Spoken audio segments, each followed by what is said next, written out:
ladies and gentlemen, and welcome to the UTLO seminar titled Listening in New Ways to Enhance Student Support. I am Loyiso Matsiko, and I'll be facilitating today's session. And I'm not alone in our midst. We do have the alumni voice. We will hear from Khaya S Sithole, who have spent a few years at UKZN in many respects as a student, and later on came on as a lecturer. And we do have the student voice through Ntobeko Hadebe. He's the man that needs no introduction in this university. And in terms of the lecturer or academic perspective, we're gonna hear the voice of Dr. Surendran Pillay, whom I will introduce in the later stages of this seminar. So I'm gonna introduce each and every speaker as they're about to address us on their presentation and introduce us into their perspectives and experiences and share some light in terms of the profession known as accounting. And this is the format that we're gonna adopt for today's session. We're gonna allow each and every speaker to present within the time that they're given. You are allowed, as the speakers are presenting, to post your questions or your contribution, your comments on the Q&A session as they are speaking. However, after all the speakers have addressed us in accordance with their presentation, we will open the floor for you to raise your questions. You may prefer to post your question on the Q&A, but if you want to raise your hand, I will note you and then you speak directly with the panelists that we've got today. All right, I hope that it's gonna be a very interactive session. I'm gonna start with Ntobeko Hadebe. He's gonna be the first speaker for today. And Ntobeko, how are you doing? Greetings, Doc. I'm fine. Thank you for this opportunity. Awesome. Let me give a brief or a background about Ntobeko for you at home.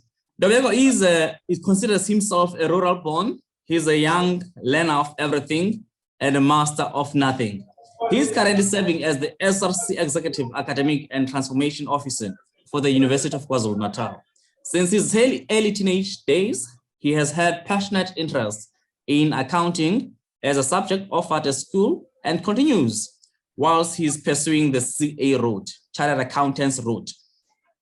He views education as a mass destruction weapon for poverty, crime, and other social ills, and has been involved with progressive, professional, and radical transformation, advocating for social justice and economic transformation through his attitude towards learning.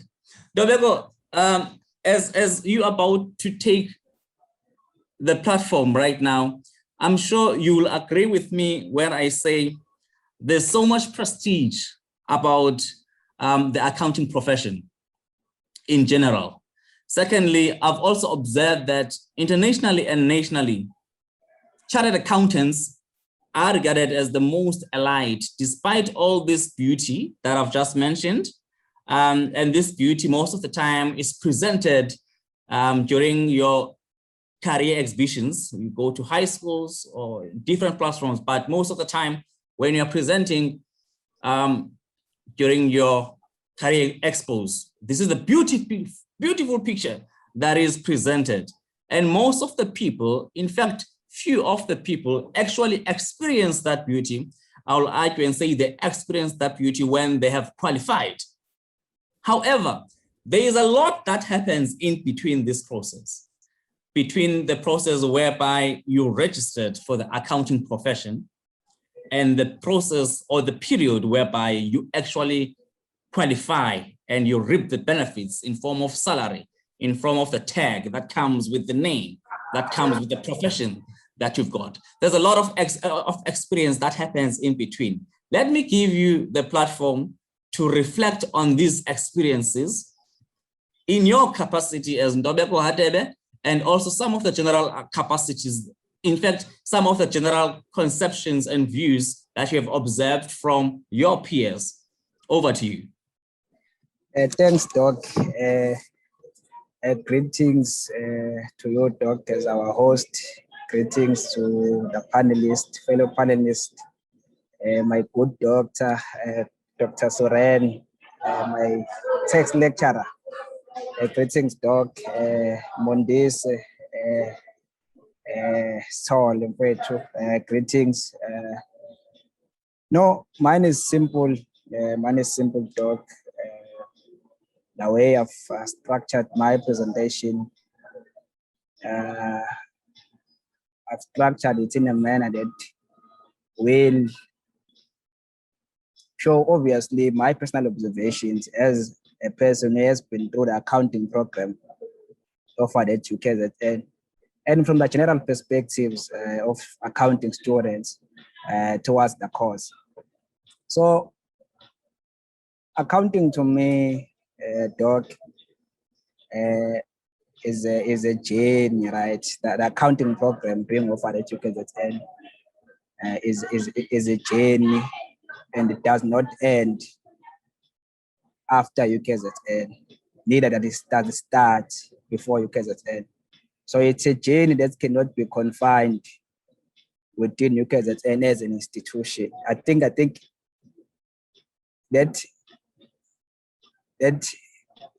the fundamental principle of accounting to say it's a journey beyond UKZN, and it's a journey even before UKZN.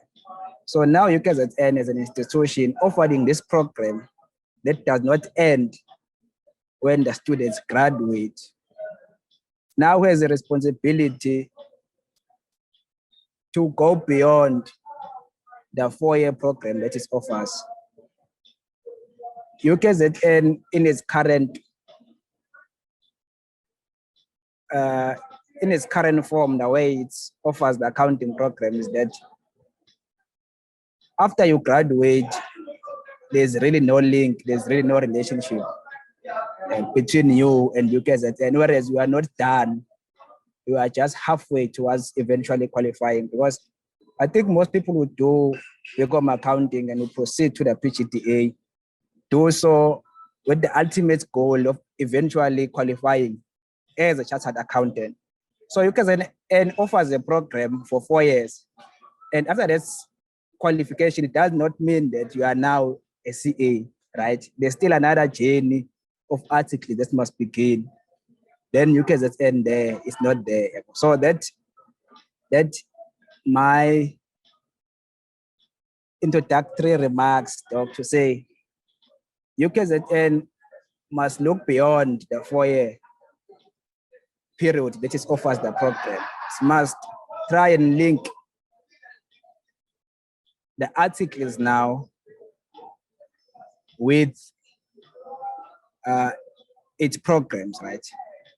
Because really this disconnection between the outside world now and the university really causes a lot of problems on the part of the students, because if there's no direct connection between the industry, the audit firms, the articles with the university, that means that the students will not have a picture or a clear vision as to what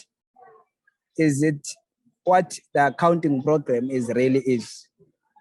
So I think that has been my observation to say, since accounting goes beyond UKZN must make sure that there is a connection so that those who are involved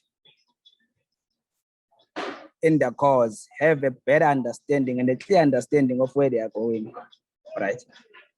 That's the first point of departure. Number 2, if we're going to ensure access and success in as far as the UKZN accounting program is concerned, by accounting program, I'm grouping both the undergrad and eventually the PGDA, the CTA. To say, if we're going to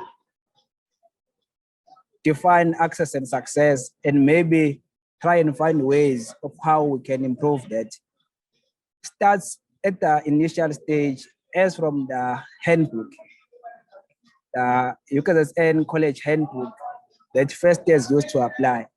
There you find that under College of Law, there's become general, then there's become accounting. And if we are applying from high school, we don't have an understanding of what is contained in this general, right? This general is too broad, such that the only thing we are sure about is accounting, the become accounting. Because so many of students go to the accounting because it's one thing that they are sure about as defined in the college handbook. But only to find out when they get here, they are more comfortable and they have interest in other courses that are offered in the general, but were not there on the initial package that was offered, right? So I think that general also must be defined on the handbook so that the students, so that you can be able to track now the success, access and success. Because if we do not track the access and success, we are not going to improve. Because some students start in become accounting and eventually move to general, not because maybe they are failing per se or they are struggling with their course, but they have developed another interest within the become general, but they were not too sure about the general courses when they were in high school. So I think from the college handbook, let us get this general right to say what is offered, what is contained there, so that a student who's applying for become accounting is 100% sure of what he's applying for, so that you can be able to check him within the system to say how is he progressing towards eventually becoming a CSA. That has been my observation also. But also, I think UKZN must look at other institutions that are offering the same accounting programs who have maybe better access and success rate to say, how do they offer accounting now as a program? Because, for example, there are some modules that only started that year. You go to tax, you only see tax as a separate module that year. Whereas some of the institutions, they start those modules as early as second year, so that when the students eventually get into the third year, he or she is more familiar now with the module, right? So I think those are some of the arrangements that can be explored in as far as ensuring success, access and success to the course. But mainly, I think there must be a link. That one I would like to emphasize. There must be a direct link between the industry and the course, because accounting as a program does not end when you graduate with your PGDA. It's a journey that continues beyond UKZN, and UKZN beyond PGDA does not seem to have follow-up measures to see how are its students, its graduates now progressing in the industry. Are they being successful on their articles or on whatever journeys that they are pursuing, right? So there must be that follow-up, because it does not end there. Eventually, we want to get these people to become qualified chartered accountants, but we can't divorce those people as soon as they pass the PGDA. Again, I think what can also assist there is to have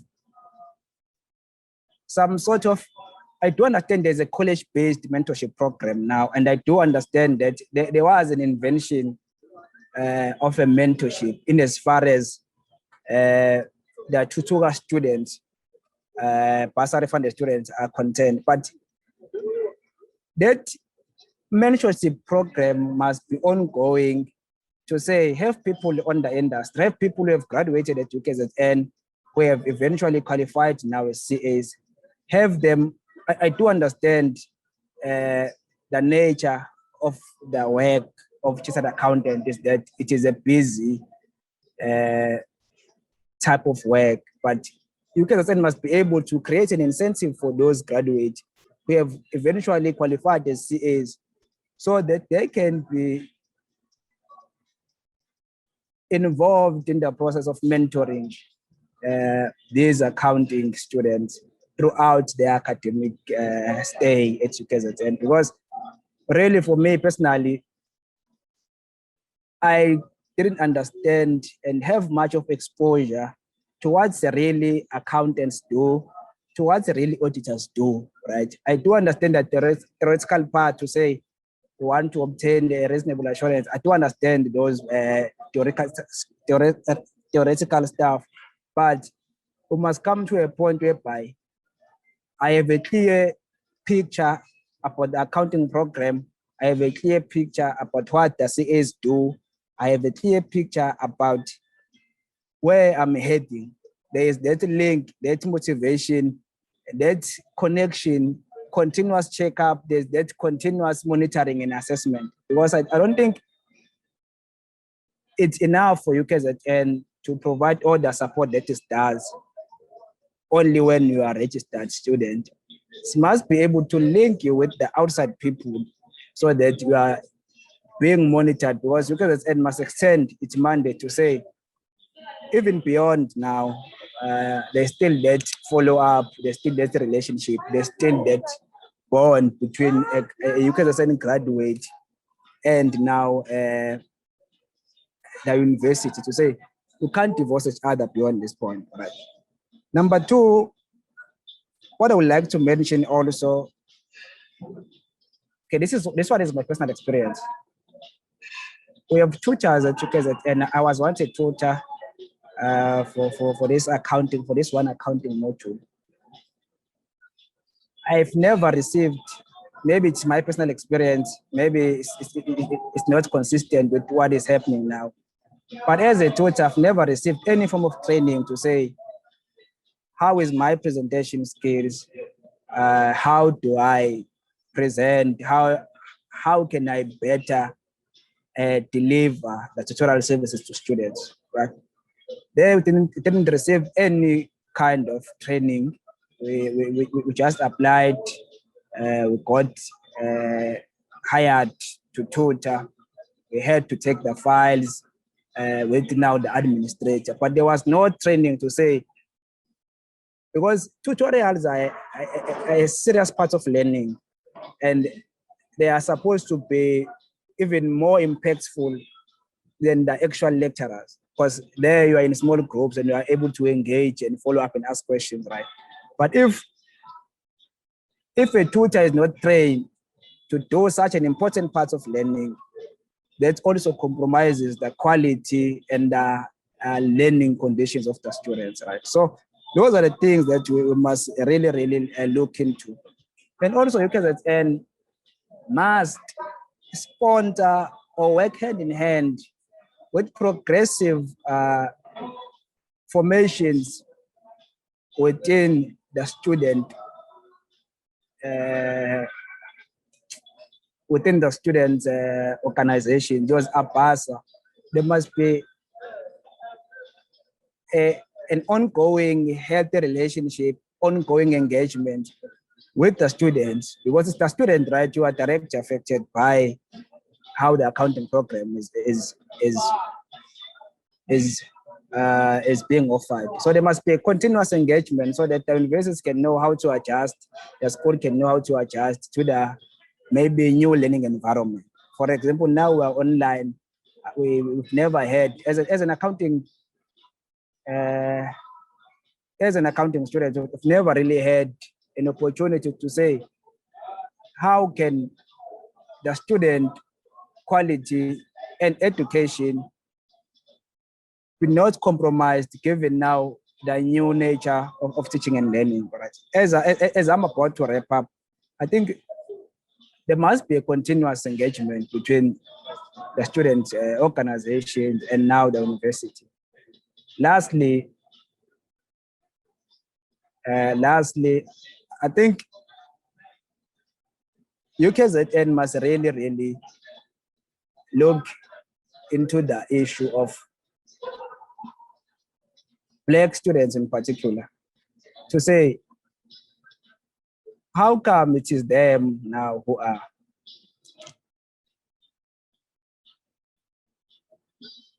struggling to success in the course. I do understand that this is an issue beyond UKZN, but UKZN, as it offers the program, must explore solutions to say, how is it that it is the Black students, right, who are in a position whereby it is them who are struggling to succeed within the accounting program. As I'm about to wrap up, Doc, maybe I think it's also worth mentioning to say, I don't want to say UKZN alone, but society in general has this norm of having the minority determining what the majority should do, right? It's a common practice across the society to say we have a minority dictating what the majority can do.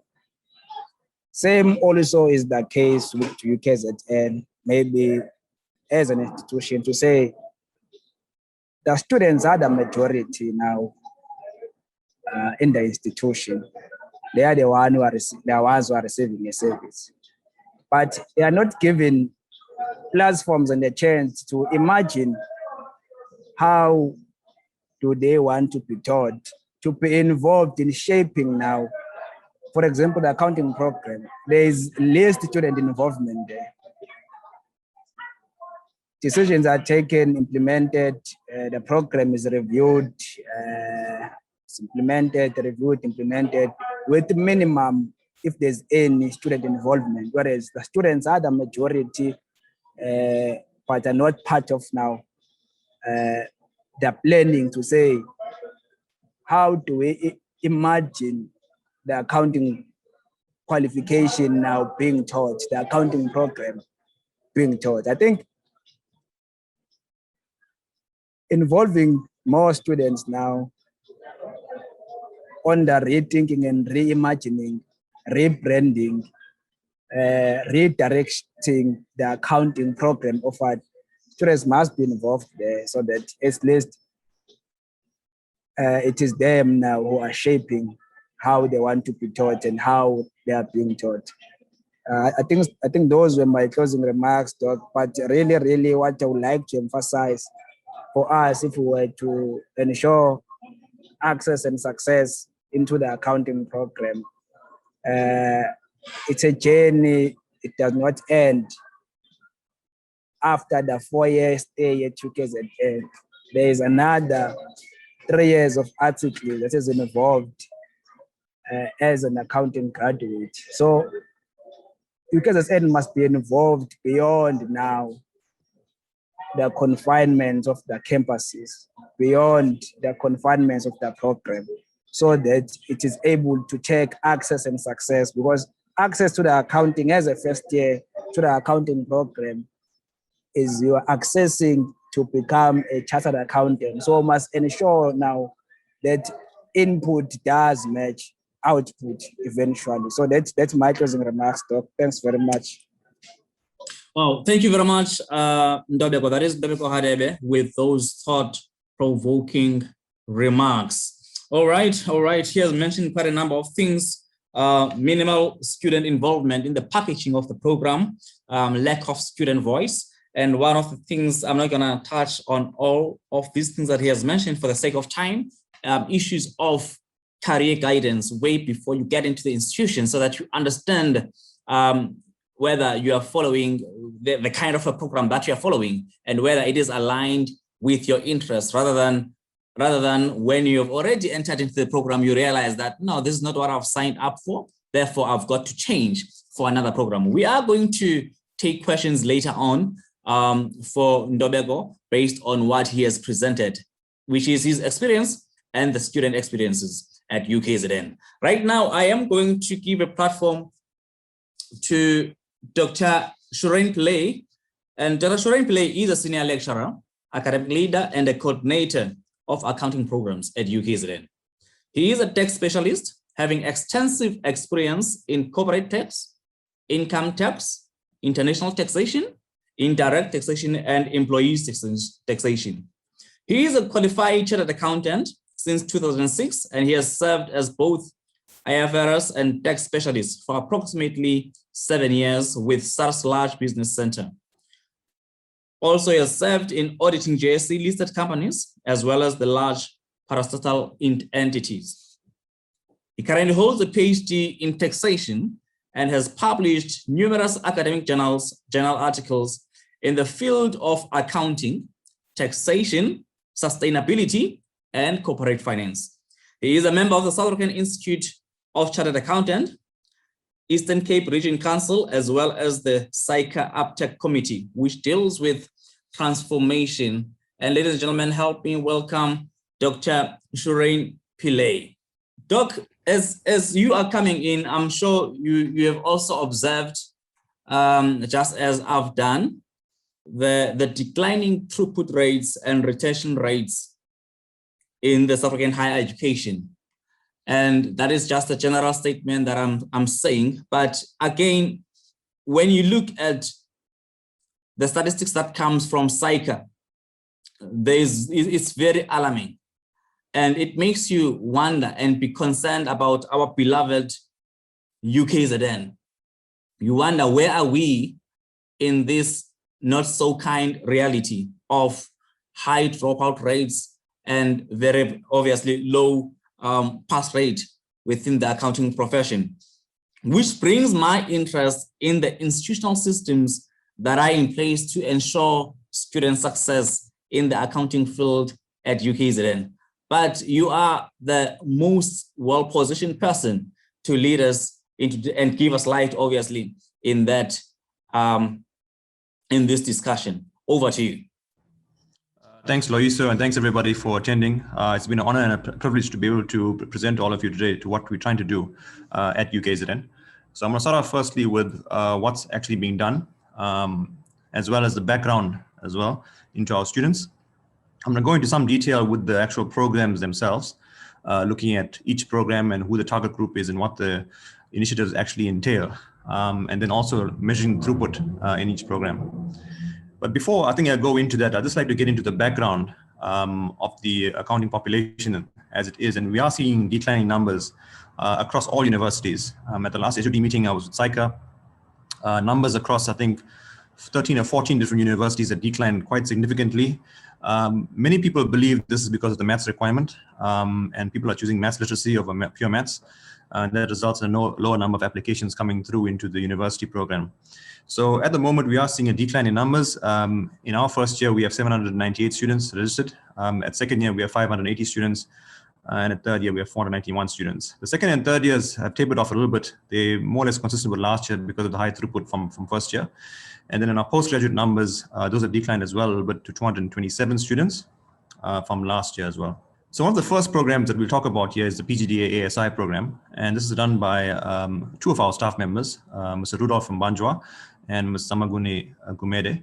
Those two are responsible for this program in its entirety. And of course, the objective of the program, as it says, is we're trying to breach the gap between socioeconomic challenges and language barriers. And of course, these challenges do affect the students' ability in terms of the technical ability to tackle complex accounting scenarios. They are targeted in the sense that we do invite students into the program. We first started this program in 2018. And of course, the target group is African and colored students from the CTA program. I'm also going to go into some of the measures that we actually go into in the program. We have weekly tutorials across all 4 subjects for the students in the Pgd program. And of course, I think one of our great achievements last year was to be able to get, I think it was close to 74 to 100 mentors into the program who are CAs in industry to actually mentor each student. So we had 1 mentor per student, and it was quite a successful launch that we had, I think in 2019 with that. We've also been fortunate in that we applied to SAICA for funding, and we have a list of students who don't have textbooks. And of course, we know that proper textbook funding is very important. Textbooks form the basis of your learning sometimes. Some people learn better with textbooks, some people don't. But we feel that your competence and your development in a particular subject matter is enhanced through textbook, and we feel it's a necessary cog in the wheel if you want to succeed in your academic studies. So what we do is at the beginning of the year, normally we have a request being sent out to students as to whether they require textbooks. And if they do require textbooks, then we formulate a list as to what textbooks are outstanding. We go to the bookstores, Adams bookstores, we go to Van Schaik's, etc., and we go to Westwood, and we ask them for quotes. We try and get the best quotes, and we try and fund it. And successfully last year and this year, we funded, I think, about 60,000 or 50,000 and worth of textbooks for our students for support. We also recognize that language interventions are a critical part, as some of our students are second language learners. So we do give them the language interventions as well from a company that was with Tutuka as well. We've run that program, the language intervention program, now successfully as well for about 2 years. And we've also set them assessments as well, because we believe that assessment setting and getting them ready for the papers are important. And you'll see feedback here from one of our students on test setting and assessment setting and how it's helped them with the CTA exam. So those tests are being written as well regularly, and feedback is given to students as well on their test attempts. So in terms of actually identifying students into the program, the CTA students are invited to enroll at the beginning of the year. And of course, each student gets sent an email. And of course, they have to confirm whether they're interested in joining the program. It's up to them. And of course, priority is given to our new students entering into the program, and thereafter repeats, because they would have the benefit of the program in the previous year. In terms of getting feedback from our students, we do have discussion forums with the students on a regular basis. And that means both the students, the tutors, and the mentors have to meet together. We also have online surveys being done to our students on a regular basis. Surveys to tutors as well as to how the program is running, whether they feel it's effective, what type of feedback are tutors actually getting from the program. And this is also done by the coordinators to determine how well the ASI program is actually running. We've had feedback from students, and we always believe that getting feedback on an interim basis, even before the year is over, we get it usually after 2 or 3 months. We have these meetings with them as well. And it has been positive since 2018. Of course, we know that Pgd is a very, very demanding program. And of course, not everybody has time to attend all the lectures in the ASI program. So, of course, and students have also given their appreciation of the textbook grant funding that we've provided to them, as well as the mentorship element that we've also provided to them. And of course, many of them have also acknowledged the benefits they get from the program, and of course, the impact on the academic experience in the Pgd program. And I'd just like to quote one of our feedbacks from Senator Slanshla, who said that I would like to pass my gratitude to the ASI team for the support they gave us and the motivation. It was helpful. I still appreciate it even today. I hope they will continue to do the same for other Pgd students. And just to highlight what I find very helpful, it was the past papers for accounting. They were similar to tests and exam that I wrote. They gave me the opportunity to have more practical exposure to different scenarios. I do wish that tutors can focus more on giving students guidance on how to interpret the question and approach to maximize basic marks. So we do interrogate the tutors as well to look at whether they are actually adding value to the student experience. And just in terms of performance of the program, the target was to get at least the same pass rate as CTA, but to exceed it as well. And then, of course, we want growth in the number of students who are actually committing to the program and attending the program, not just registering for the program, but also get good attendance into the program. And when we look at the numbers that are getting through, it is improving from 2018 to 2019. That's the overall CTA pass rate for African students that improved by 11%. Of course, in 2020, when COVID hit us, we went into a situation where we were online learning for the first time. Adaptation happens, and of course, some students also didn't have access, data problems, etc. That affected the ASI program as well. But we also looked at another measure, and we looked at students who attend the ASI program, African students that attend the ASI program versus African students that don't attend the ASI program. And we've always found consistently that students that do attend the intervention always have a higher pass rate. This year, of course, the pass rate is higher as well. I mean, in 2020, it was 27% versus 22, but in the previous year, I think it was high as 10 to 15%. So we're seeing differentials coming across 5, 10, 15% higher in the group that does attend the interventions as opposed to those students that don't attend the intervention. So in terms of actual enrollments into the program, we have enrolled this year 44 students. And of course, in 2020, we had 75 students. We have lobbied SAICA as well for funding into the program. And of course, SAICA have been quite generous with us. They've granted us 285,000 this year for the program that covers tutorials, textbooks, language interventions, mentorship, which are all aspects of the program. And we're also expecting to have 50 students in 2022 for next year. So that pretty much is the ASI program. The other program that we also have running in the university, and this is more undergraduate level, where we focus on second-year students and third-year students. And this is the Facet Tutuka Light program, which is currently running as well. The coordinator for this is Mr. Shane Ratnasamy. So he's actually running the program. And of course, the focus here is to look at those second-year and third-year students who are at risk.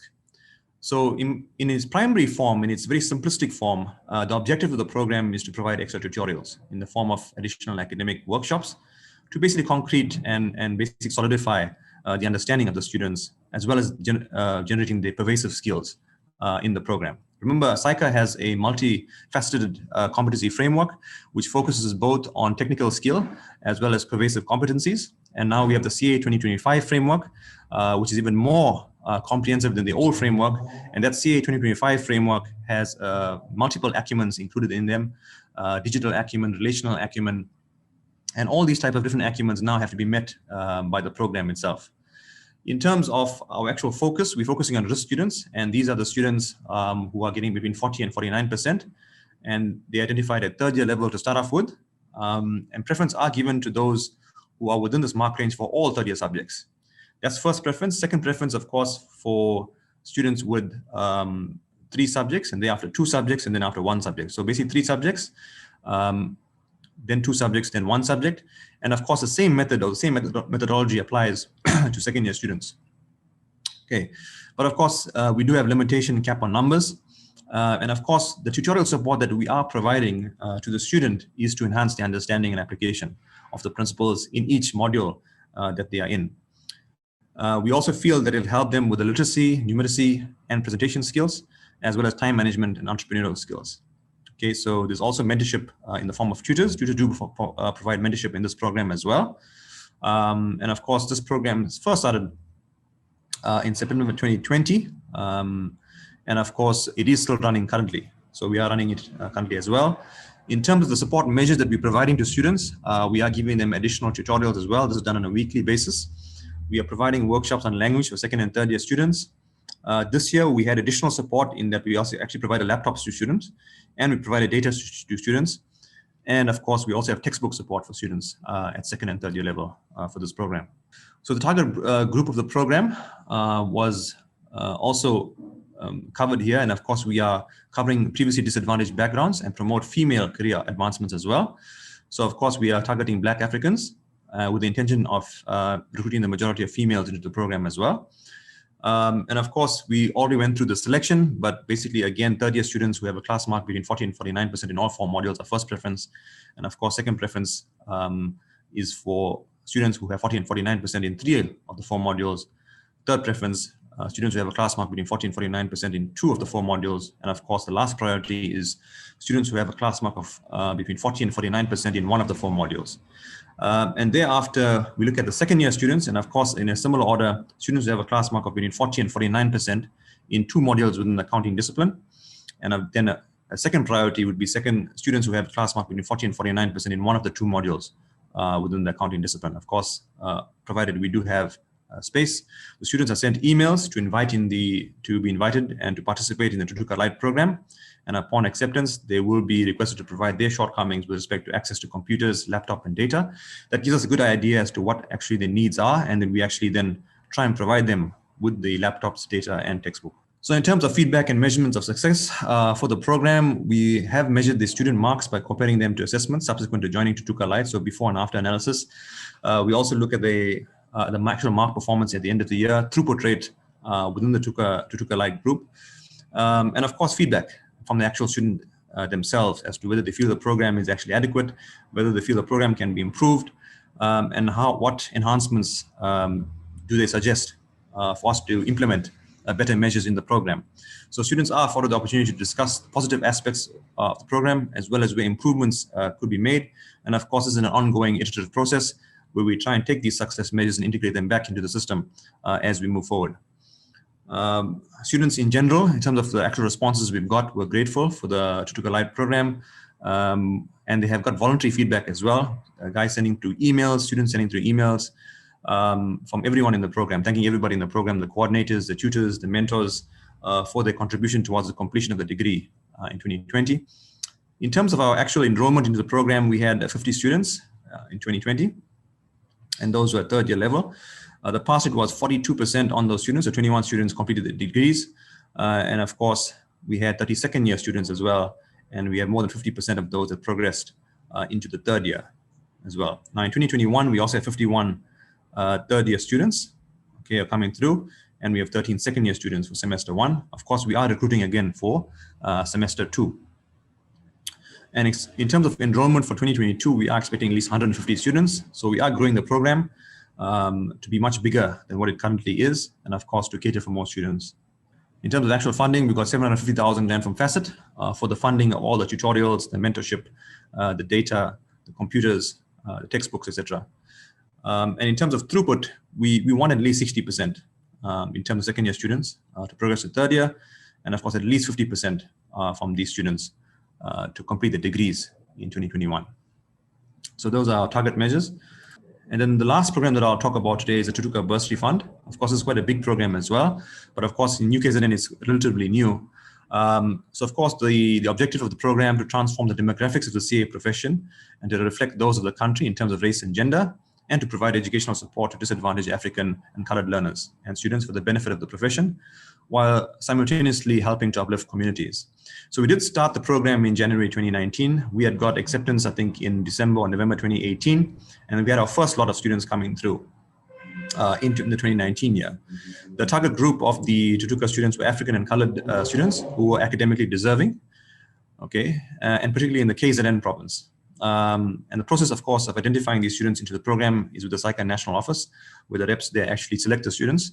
And of course, we get a list of those students who've applied to UKZN, and from that list, we select them into our program. In terms of getting feedback on the TBF or the Tutuka Bursary Fund, we actually survey our students. We have forums and meetings on a regular basis with students, tutors, and mentors, individually or as a group. We also survey our tutors, and we also survey our mentors in the Tutuka program. We've had some positive experience thus far, even though we now implement up to third year level. Remember, in 2019, we started with first years. In 2020, we went to second year, and finally now we have third years as well in our program. The feedback from students has been consistently positive over the years, and students have acknowledged the benefits they get from the program, and of course the impact that it's had on the academic experience. I'm just going to go through one of the feedbacks that we got from one of our students. She says, becoming a Tutuka bursary holder has opened my eyes to a whole new perspective of life. They have given me the opportunity to achieve my dream of becoming a chartered accountant. They are there to lend a hand when I'm desperate and need of assistance. Through Tutuka extra classes, inspirational mentors, the bursary program has showed us the spirit of Ubuntu by always trying to promote good relationships. We now have become good friends in this bursary program. When we're in a predicament, they always seek to help us. Our voice is always heard and our needs always met. Thank you to Tutuka for being the pillar of my dream. So these are just some of the comments that we've got, and the many comments that we receive from our students as well in terms of their satisfaction with the program itself. Of course, we also get suggestions for enhancement of the program.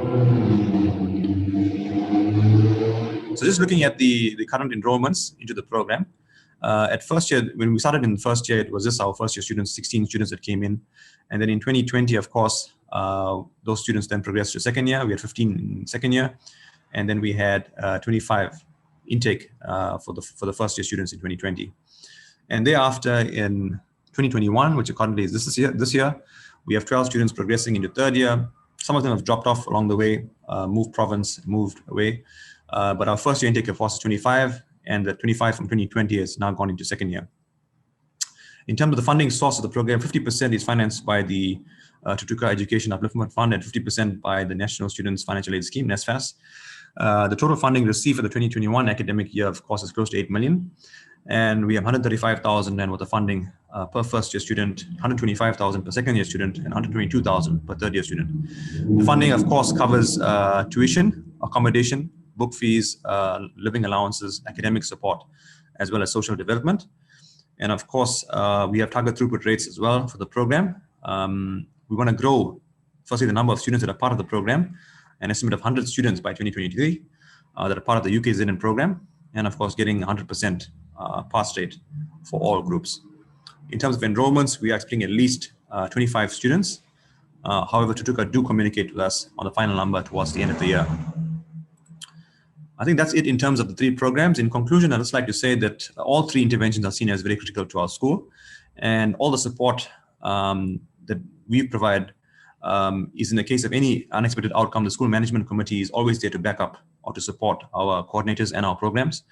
And of course, all the programs have shown steady growth in both in terms of numbers and throughput, and have had a positive impact over the years. I think that's pretty much it from my side. Thank you very much for that insight. We do see from the presentation that there is quite a lot of support systems that are in place for the students. I mean, you spoke about 3 programs that you have mentioned, and the SI programs and the processes that you follow to see whether the mentors are doing what they're supposed to do when they're supposed to do it. Are they adding value into the education? There's quite a lot that you have mentioned, which we are going to open the floor for the discussion later at the later stages of our seminar for today. At this moment, I'm gonna take it to our last speaker, and it is none other than Khaya S Sithole. And Khaya S Sithole is a chartered accountant, an academic activist, a writer, and a radio host. He is a graduate of the University of KwaZulu-Natal and Oxford University. Khaya's work in the media arena includes political and economic commentary, corporate events facilitation, and the radio host on Power FM. Khaya is a regular contributor on politics and finance for NK News, Open News, and the SABC writing columns for the Business Day, the Mail and Garden. He currently serves as the board chairperson of Lefika La Podiso, the Art Therapy Institute. He's a board chairperson of the Financial Sector Transformation Council and a member of the board of the Association of Black Securities and Investment Professionals. Welcome, Khaya. I'm good. I'm very nervous. I'm always scared to speak to people, which is why I speak so fast and I speak so randomly when I do speak. But yeah, very much for considering me for this particular conversation. And I think it's always quite interesting to try and do a reflection on the things that we've seen and things that have happened in different parts of the ecosystem. And I think for me, the UKZN story is obviously one critical story that always resonates with me. I studied there. I joined UKZN in 2003, which, well, it was actually the University of Natal. It was the last 2 years before the merger. So I started at Howard College. We did a bit of accounting then. And then eventually we moved on to Westville in 2005. And I remember quite interestingly, the one part that sort of stuck with me for life was that I became a tutor from around third year, second year and third year, and eventually at honors. And during that point in time, you obviously then end up engaging with a lot of students and, you know, that whole exercise of trying to assist people understand the mechanics of accounting in particular. And what always became a thing for me was maybe it was a stroke of luck, or maybe I was just quite myopic about it, in that everyone that I knew that I'd started with, that I'd studied with, we all made it somehow. So there'd be a group of us that arrived at the same time in 2003, and we all ended up largely in the same residence, and we sort of migrated through the system at the same time. I would say about 90% of us actually just, you know, managed to start in a different time. So what that created was an impression in our eyes that actually all that one had to do was simply just, you know, focus on studies and things would work out. And later on, in 2010, I remember I was working for one of the big companies here in Johannesburg. And then someone wrote something on my Facebook wall, which was still a thing. And I don't know if anyone still uses Facebook these days. So someone writes on my Facebook wall to say, oh, we have a problem. All the Black people have failed CTA at UKZN. And I said, okay, that doesn't make sense, because my immediate reaction was that, well, when I did my undergraduate and when I did my CTA, all of my friends made it. I mean, we all got through. So I'm like, how do you end up with a system that not only has Black people failing, but then none of them passing altogether? So I just assumed that that was absolute nonsense. So that was a message I received on my Facebook wall at the end of 2010. So I then followed up on that conversation. Then I said, well, what do you mean this has happened? So this person says, yeah, all of us failed. I'm like, that just doesn't make sense. So I then said, okay, I'm going to come to the university and actually ask and find out for myself what exactly what was the issue then. But I remember I arrived, I think it was around the 14th or the 15th of December, which is essentially the last day before everyone goes on leave. And it turned out that at that point in time, there was a farewell party for a lot of lecturers that had lectured me 2 or 3 years earlier, and everyone was exiting the system. And I was just quite intrigued by that. So I obviously spoke to a lot of them. I asked about the results. They're like, yeah, they're as bad as they are. And I'm like, nah, it doesn't make sense. I mean, how can it be? As far as I was concerned, all we had to do was just do the work and we survived.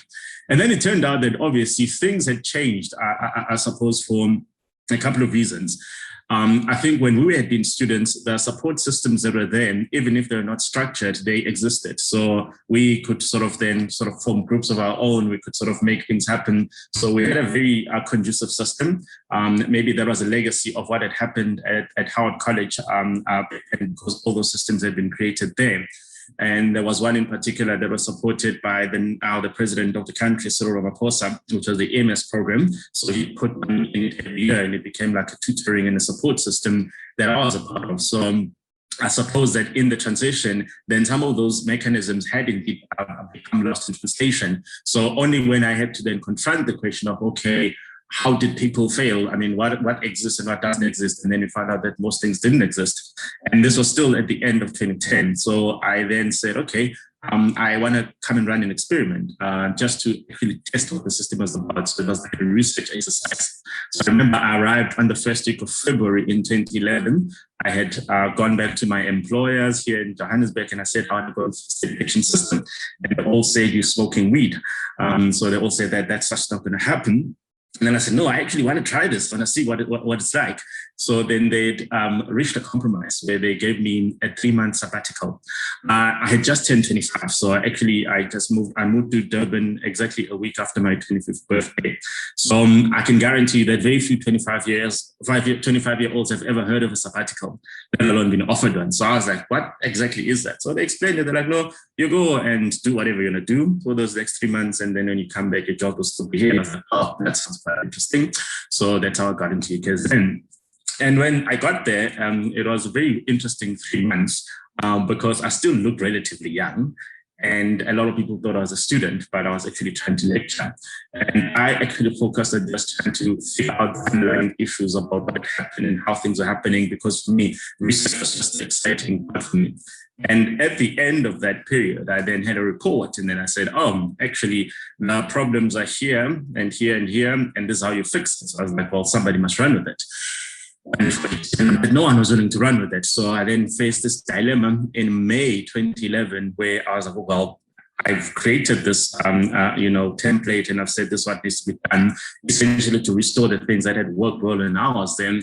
And then it didn't look like there was anyone willing to then champion it. So then I said, okay, looks like I'm going to have to do it myself. So that's how I actually moved from corporate to academia from around January 2011, but formally in May 2011. So that's how I became a lecturer at UKZN.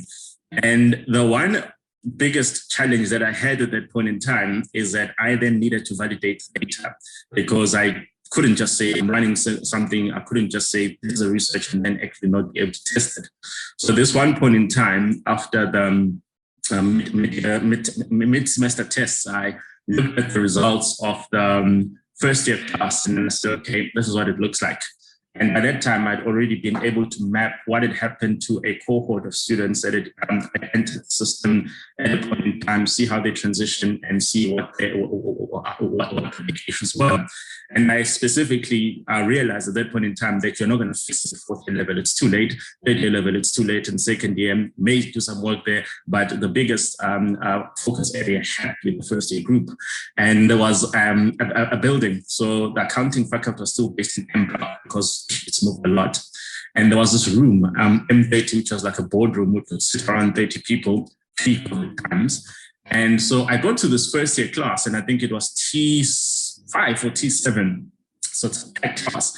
And I stand in front, and then I start reading a list of names. And I'm like, okay, I want these people to come to a meeting at this point in time. And I thought no more than 20 people would show up. So that's why I booked a small a room for that meeting.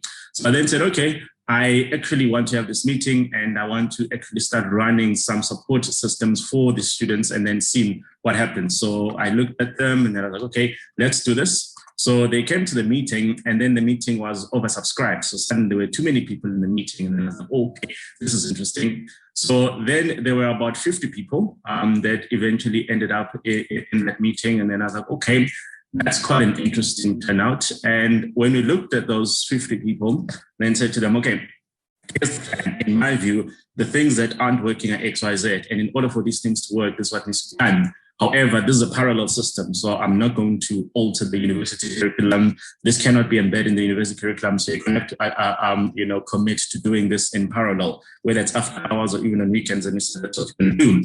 And we said we had a deal. I was like, well, if you sort of follow this thing, I can tell you that in 7 years' time, you'll all qualify as C8. So that became our bond. And then I said, okay, cool. This is now what needs to be done. So I'm like, let's start doing a tutorial. Wanted to discover that they didn't have tutorial, they didn't have books, which was a big problem. And a lot of them struggled with accommodation and the lack of food, which was an even bigger problem when you're trying to keep people after hours. So when you then realize the scale of that, I was like, okay, maybe I need to sort of tap into some resources beyond the university environment. So I walked across the road because the cycle offices were still at the top just before between the university and Bristol. So that's where they were. So then I go there and I took a taxi there. I'll tell you now why I took a taxi. So I go to them. I'm like, well, here's a crisis. I need so many books as I can find. So every year they obviously receive all these accounting, standards and tax things. So they had like a whole staff of books. I'm like, I'll take every single one of them. I'm all day on. And then I went on a tour of all the accounting and auditing firms in Durban. And then I said, everything that you're not using, I need it. So I connected all of that. And then we put it all together like, okay, now is this something for people to look at? And the big problem is that the theory has always been that, well, you can't use old books because these things change every single year. And I was like, nah, that's nonsense. The changes, if anything, they're marginal. And if there are changes, I'm better off having people sitting in the room with something to look into and then saying, oh, by the way, that paragraph has changed like this and that. So I thought it was an easy thing to solve. So how we dealt with the books problem is that we didn't get fixated with the idea that we needed new books because we couldn't afford them. So we said, we'll use the old ones and then we'll find out what them changes have been. So we started with that group, but we also ran programs for the second and third year groups, even though a lot of them had already been too embedded in the system and it was difficult to change things for them. We did this and it started paying off. I mean, we started then seeing the improved performance and then there was much greater demand for people that wanted to be part of the program. And then we sort of ran it like that. And what we said is that we're going to actually use a spreadsheet to track ourselves, to sort of figure out who's when and how things need to be done. So for me, the spreadsheet wasn't about tracking performance, but rather tracking attendance, because I needed to be able to figure out that if I put a tutorial in that slot, if I put this thing in that slot and no one shows up, I should know whether it's because they're not interested or whether it's because they're in another class. So that's really what the spreadsheet was about. But the spreadsheet became our permanent template in that obviously for every class that would attend, it would become the register. And everybody sort of knew what the spreadsheet was and everybody saw the names on the spreadsheet. So it created a sense of familiarity. So they all sort of started knowing each other. And then over time, as we then started doing things, and the spreadsheet would, move from first year to second year, and then we started spreading this across the 4 years. So at this one point in time, I had these 4 spreadsheets of people whose performance I was tracking, and I was trying to figure out how they're doing and what needs to be done. And it became an interesting exercise, because what we then sort of figured out is that actually as soon as the systems were there, it became much easier for people to actually take ownership of the process, start doing things on their own. So initially I was actually lecturing all 4 modules on weekends because I couldn't afford to get other people to do it. And then over time, as people then moved from second year to third year, then they became first year tutors. So we created that whole cyclical mechanism, which sort of then started moving us forward. And eventually at the end of 2013, we then had 3 years of data where we then demonstrated how people had succeeded and how all of this could work out. And that became a model that apparently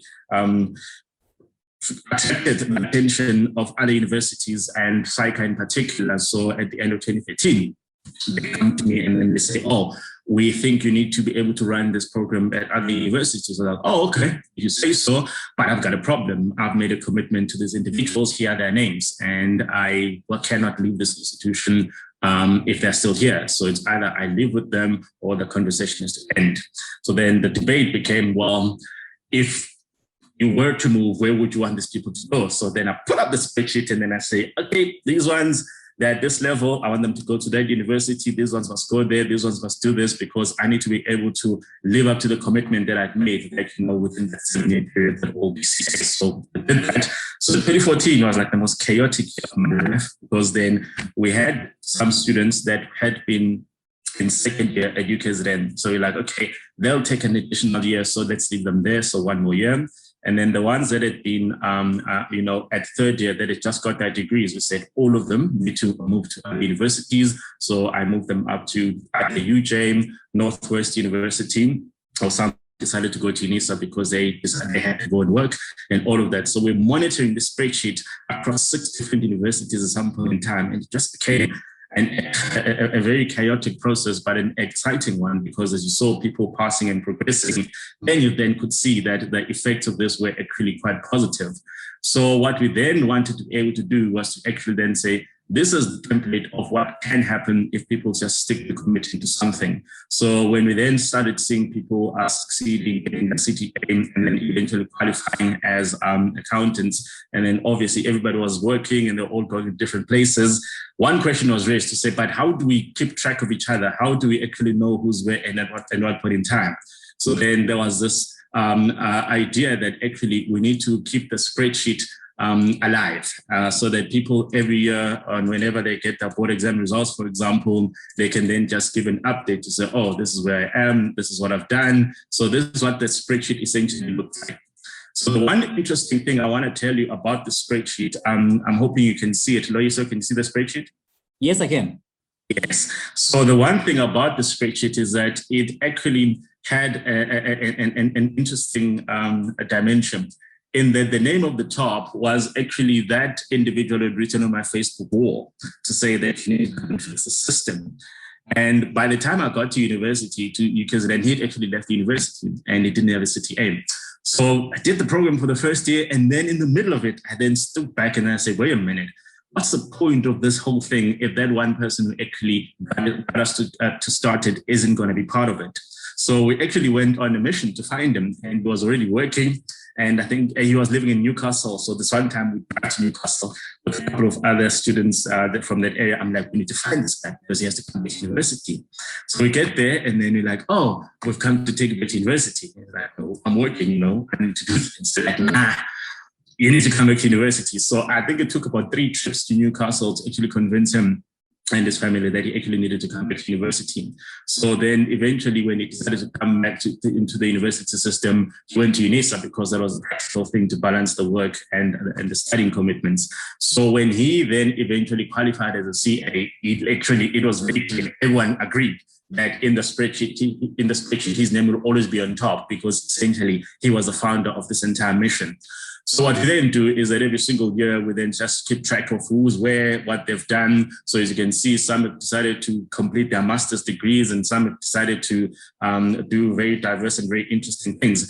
And it's always fascinating that obviously this is the origins of the spreadsheet. So the original 50 names are here, but it's grown. It actually has many more names now of people that have become part of the program in one way or another in all the different years, because now essentially we've been doing this for 10 years. And the most important part of it for me was the fact that at some point in time, I stood back and then I said, the biggest problem is that this cannot be an eponymous project. It shouldn't be a Khaya project. It should be something that we do in order to fix and build systems. So then the question that emerged was, how do we then ensure that this becomes practiced by other people and not just one individual? Because at some point in time, I was going to develop other interests. I was going to decide to do different things. So I didn't want to be the centerpiece of it all. So the big new dimension was to then get as many of the individuals that have been part of this actually go into the world of academia, because we felt that that's a space where you have the capacity to make the greatest impact, to have the most tangible interactions with students that you're sort of trying to get to that stage. So it's not an important thing to get as many people into academia as possible.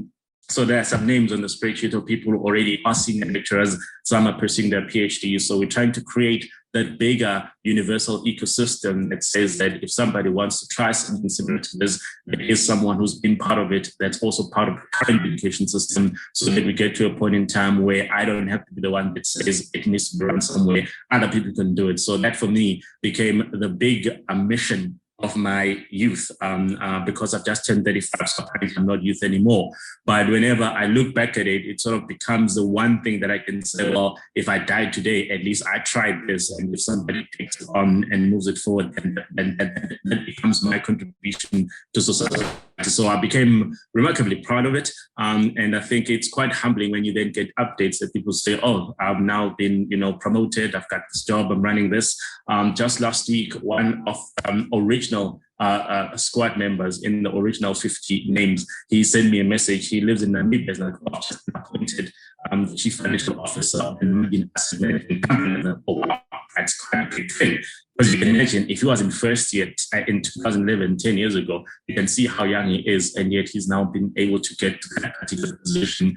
So that's really been my experience in trying to really blend the words of academia, the corporates, and activism, because I really felt that it was quite key for us to do something like this. Otherwise, the system on its own was probably not going to organically get us there. So the story about how I had to take a taxi to the psych offices was that when I first went there for 3 months, I was like, oh, this is not me moving my entire life. So I'm just going to go 3 months. And then I sort of knew that Durban transport is not as chaotic as Joburg transport, so I didn't need my car. So I left my car in Johannesburg, and I was staying at a relative's house where there was no proper parking units. So I was taking taxis every day. So at this one point in time, it's after hours. Well, it's after a lecture hours, so I'm trying to get home. So I'd just been lecturing, telling people about how this thing works, and like, oh, you qualified and all of that. So I'm in a taxi, and some of the students that I'd just been lecturing are in the taxi. And then, when people think they've seen the biggest scammer in history, they're like, this guy's talking nonsense. How do you stand up in front of us and tell us what you see, and then you take taxis with us? And for me, I was like, what? How is that a thing? But anyway, so I hadn't bought a car. I didn't need it. But at that point in time, I was like, okay, maybe I do need a car.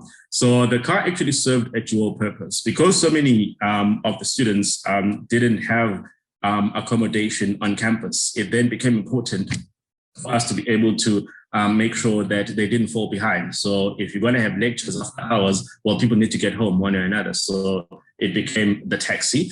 It was a Mercedes, so it was the first Mercedes taxi, as we called it. So it would transport people. And then the secondary thing that we sort of wanted to get out of the way was deal with people who really had just a poor home infrastructure, in that we're living in conditions that didn't enable them to study. So we came to a simple conclusion that if I bought a house at Westwood Estate, then people could actually walk to the house and we wouldn't have to worry about transport and we wouldn't have to worry about accommodation. So that's why I actually bought a house just essentially at the gate of the university. So I would have never bought a car and I wouldn't have bought a house at Westwood if it wasn't part of this project. So having done all of that and then got all of these things to sort of moving together, I think that it showed me that there is a scope for making a difference in one way or another. And of course, what one just needs to keep doing is to try and find where in the ecosystem they can intervene and just do your small bit. That small bit may multiply into something greater, and if it does that, it's a wonderful story. And even if it doesn't work out, at least you've tried something and you know what works and what doesn't work. So that's really just a short story of how I got involved in academia, thanks to somebody writing on my Facebook wall. So since then, I've been very, very, very clear about not accepting people on Facebook, because who knows what those people are doing. So that's my story. Wow, that's a very incredible work that you have done, Khaya. I mean, I can imagine how you might be feeling right now when you look at people being in respective spaces right now and making a difference in our societies. And you know that it took that one decision as a 25-year-old to go back and plow back. I'll take it as plowing back, as young as you are. But now you have seen people, you have reaped the rewards, in fact, indirectly, of what we have done at the earlier stages. And I'm gonna open the floor up for questions. All our three speakers have addresses, reflections, programs in place, and we've got one common goal as we are discussing this topic, and that is the student success. we are looking at what is it that we can do to enhance the support of the students so that students can achieve their dreams within minimal time in the university. I'm gonna read some of the questions and comments that are on the Q&A. This one is a comment. I agree with Ntobeko. Tutor training by the Teaching and Learning Unit takes place far too late in the semester. In addition, most academics do not even hold tutor meetings and have no idea what is going on in the tutorials. I suppose this is a reflection from a student. Perhaps colleagues, I must say this again.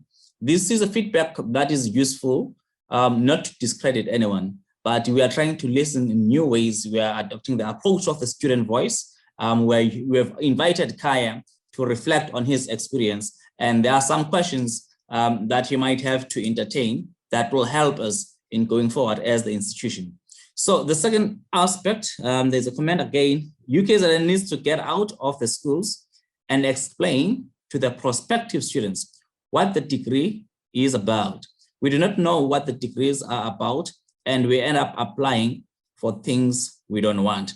I suppose this speaks again to what Ntobeko raised earlier on, that there's a challenge. He spoke about at length about the handbook, and I suppose that also refers to issues of career expo, going outside the university, going outside our comfort zone to the prospective students of the institution, so that by the time they come into the university, they are familiar with what is it that they're supposed to do. In fact, they have already aligned themselves with the profession that they want to follow, rather than getting in the university and have to change your degree for another. You move from accounting to economics. That happens, according to this speaker, with lack of information or absence thereof. Mukansi, you may try to speak again. Otherwise, please feel free to comment on the section. Okay, can you hear me now? Yes, sir. Okay. No, thank you very much. My apologies for the network. Yeah, I just wanted to first make a comment that was made by Mr. Hadebe, that I also agree with him. I come from a different college, but I must say that we also don't get the tutoring workshops. So I think I would just want to echo the same sentiments, that it's very necessary, that it's an aspect that is looked at.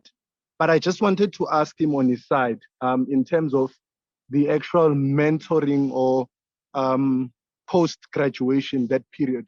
Does he think that the fact that we don't have a strong alumni presence in UKZN, maybe in comparison to the other institutions that we are maybe competing with, that we don't see such participation from the institution?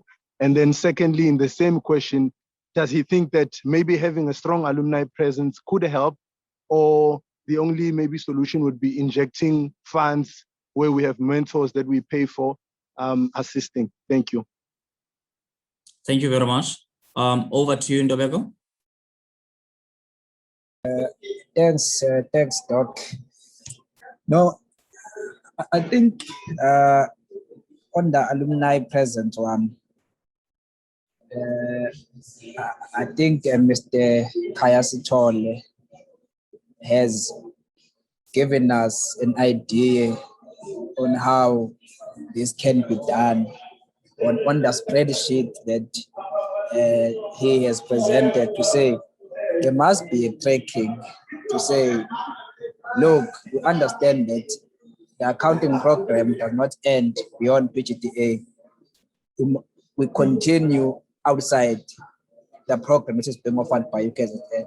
So that spreadsheet, that model that Mr. Sithole presented, to track people beyond the university and to be able to maintain that connection. I think Mr. Sithole has practicalized what I had initially proposed, to say there must be a link, there must be a tracking, there must be a follow-up, so that those same people can now be engaged and maybe assist in terms of getting to mentor and to monitor the young students, young and upcoming CSAs. Thanks, Doctor.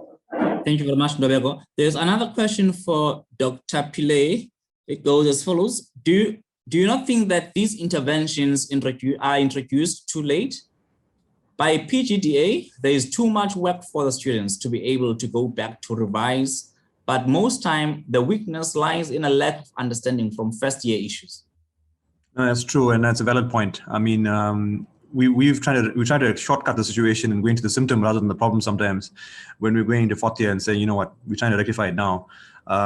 The FACET program is helping in the sense that we're going to third and second year, but I do think, and it has been on the cards as well, it has been discussions around first year interventions as well coming through. So that's definitely not not being considered. It is being considered. We are looking at it, and we are hoping in the next couple of years to actually have a first year intervention program as well. So it's a completely valid point and something we're looking at. Thank you very much. I'm gonna give over to you, Anna. Thank you, Loiso. A comment or a question? A comment, actually. Initially, I didn't want to make this comment, but I realized that I think it's coming up again, is the issue of tutor training. And I want to acknowledge the comments that have been made by students who have also been our tutors. And it really has been work in progress. In the past, I think one of the reasons why tutor training would actually happen much later into the semester is because we would do training for each school. So maybe by the time we get to that particular school is already in the 6th or 7th week of the semester. However, in the past 2 years, the University Teaching and Learning Office has actually come up with an online tutor training development program. And the first year, 2019-2020, it was still in the pilot stage, but now it's fully implemented. And anyone who is appointed as a tutor, especially in my college, I have a list of all those tutors. There's been communication with those tutors. There's going to be interactive training as well for those tutors in June. And by now they should have completed the tutor training workshop. So while I acknowledge what the tutors are saying, a lot actually has been happening. And I'm sure anyone who is appointed as a tutor by now should have received training because we have communicated with them, and there's still more that can be done. And I'm sure this is actually happening in all the colleges. There's still a lot that we can do. We still appreciate comments from students. So those of you who have been trained, please send us emails. Tell us what you think about the training. Is it adequate for you? Do we still need to improve? Are there any other areas that you feel you are not supported? Thank you. Thank you very much, Anna, for that clarity. There's another question for Dr. Pillay. In FACET Tutorial Light program in 2020, how many applied? You said 50 were accepted. If many are not being selected as they are only failing 1 or 2 modules, will this make you reconsider the ordering of the selection criteria, i.e. those failing all 4 are selected first? So we do look at the people who actually fall within the bandwidth. So it's not that people apply for it. We approach the students directly. In terms of my presentation, I think that's what I said. So we basically trying to approach those students who have failed 4, then have failed 3, then have failed 2, and then failed 1. So that's the criteria. And of course, we did approach, I think in 2020, about 90 students. And of those 90 students, 50 eventually responded to us and accepted the invitation to join the program. Our target is to 150. And of course, 75 at second year and 75 at third year. Just to come in again as a follow-up, Doc, you mentioned on a presentation the programs that are in place. You spoke about a workshop on language. If I picked it up well, you mentioned that it's introduced as a second year level. You spoke about identification of students at risk. And I'm just wondering again, these are good initiatives to have in place and they are very necessary. However, if this is introduced in the second year and the identification of at-risk students comes in at the third year level, don't you think at this time it is a bit too late for these frameworks? They are necessary, but don't you think that these interventions could work more efficient and effectively at the first year stage? There's a specific reason for that. I think the reason is that if you look at the curriculum, I think the curriculum of the accounting degrees that we have auditing 2 in second year, and then auditing 3 in third year. It's language intensive. We have text 3 in third year, which is also language intensive. So, these type of things, you need them in at least by second year to have effect, because the second year level of auditing is coming in. Students are having a problem with auditing 2 in terms of the language problem, as well as third year. So luckily we have this at second year level. So the minimum would be second year level. At first year, remember, some people do branch off. They don't actually carry on with the BCom accounting. Some people go into BCom general, etc. By second year, you're in the program, pretty much with specialization courses coming in. So those language interventions are geared towards them. Okay. Thank you very much. I still have your hand up, Mukansi. Is that an old hand or a new hand? An old one. Apologies. Oh, okay. All right. Carrying on with the questions or the comments from participants, there is a statement here that based on the difference between the first speaker and the second speaker, are the students aware of these programs? Maybe the first speaker is top performing and therefore not exposed to these issues. Perhaps they should be open to all the students. Well, basically what it's saying, there are programs in place, but are the people who are supposed to be assisted by these programs aware of them? Maybe addressed later on. Again, there's another comment here that I feel like Khaya S Sithole is a legend in accounting who has fixed UKZN before. He should be hired as a consultant to fix it again. Again, for Khaya, your comments regarding the importance of attendance rings true. In some courses, I lecture 150 plus students, not accounting related. We have tracked and shown that students who attend 80% of opportunities we give them, i.e. lectures, tutors, and others, they all pass. Perhaps this is a very important issue to advise students on. Another comment, over the recent years, the PGDA have increased their intake of students with disabilities. This is very encouraging. I found this program versus informative. Thank you, Disability, from Westfield campus. I think this is a question for you, Khaya. Hi, Khaya. One of the problems with Black lecturers at UKZN is that an overwhelming majority of them do not have PhD, which is a requirement for academics. Did you notice this as well? In your opinion, why is this the case and what can be done? Over to you, Khaya.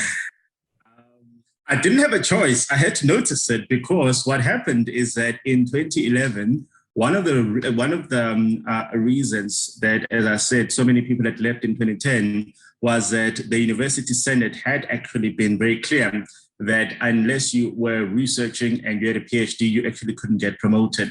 So the exodus that we saw in the School of Accounting in 2010 in particular was on the understanding that a lot of people had essentially failed probation because they didn't have PhD and they were not researching, which meant that every single year would be losing people who had then reached that point in time where they had to explain where that was. And it became a big problem for the School of Accounting in particular. And it became a problem for two reasons. And the main reason is that accounting is still a vocational exercise. It's not really a research-intensive study. So very few people research in the field of accounting. That's the first one. And then the second one is that if you understand the world of academia, the process of undertaking research and getting all the way to a PhD, it's not an overnight process. And if you say that it's a 5-year process, for example, you're essentially denying yourself the ability to earn that much higher income in the private sector for a 5-year period. And I think a lot of people just simply do not have the appetite for that. So that was an issue that we had raised. So what then became clear is that the university itself wasn't really listening. So I then said, well, if the university is not listening, because we used to get all this feedback from the dean that says, oh, all of you are going to get fired if you don't get your PhDs. And I said, well, actually, I must join the Senate myself so I can explain to them how these things work. So it was in June 2011 that I actually joined the Senate. And at the Senate, the crux of the problem was that the Vice Chancellor, Makhoba, had taken a principal position that, he couldn't justify having one set of rules for the rest of the university and another set of rules for the accounting academics because there was no PhD in the School of Accounting with the exception of Lizzie Steinbank, and she was close to retirement age. So he was very clear that he wasn't going to create two sets of rules, and he created tensions. So what then also happened is that then the accounting industry tried to intervene and explain to the university that actually research is not a common thing in the accounting field. And more importantly, even if you are going to go with this process, you can't run the risk of losing half your staff at any point in time because the institutional wisdom is equally important. And Makhoba was simply not moved. So he and I had a lot of back and forth exchanges in the Senate, some which were quite heated. But the reality here is that unfortunately, accounting doesn't cultivate cultivate that type of research that encourages people to go there. And the other problem that we also figured out was that for a lot of people that grow into the academic route, they will start their undergrad, they'll do their postgrad, and then they'll move to masters, and then they'll pursue their PhDs. So there's a linear process when you've committed to that in every faculty, in every discipline except accounting. With accounting, you're specifically forced to leave the academic environment for a 3-year period in order for you to come back with the professional qualification. And at that point in time where you force people out, because that's how the profession works, very few of them ever come back. So the ones that do come back are the ones that have a passion for it. And unfortunately, when that passion is contrasted against our bank balances, it turns out that far too many people look at that and say, maybe my passion is not as strong as it needs to be. And it's a fundamental problem which you can fix. What other universities did, I know Events in particular, they simply said, well, if you want to have a school of accounting, you're going to have to allow us to promote people to senior lecturer, even if they don't have PhDs. So other universities have done that, but other institutions like UKZN haven't had that practice. I don't know if it gets practiced now, but until that gets fixed, you really are going to struggle to attract accounting academics with the requirement that they need to have all of those things, because it's just not what people do generally. I think at some point in time, we asked the question of how many PhDs in accounting exist in the country, and the answer was less than 20. So imagine if it's less than 20 in the entire ecosystem, that those will want to go to UKZN and it's sufficient for us to fill up an entire faculty. It just doesn't exist. So it's an ongoing problem, unfortunately. Suren? Yeah, I'd just like to add what Khaya said, 100% correct. I think when you look at it, most people view accounting as vocational, and coming back to it, most people don't do their masters.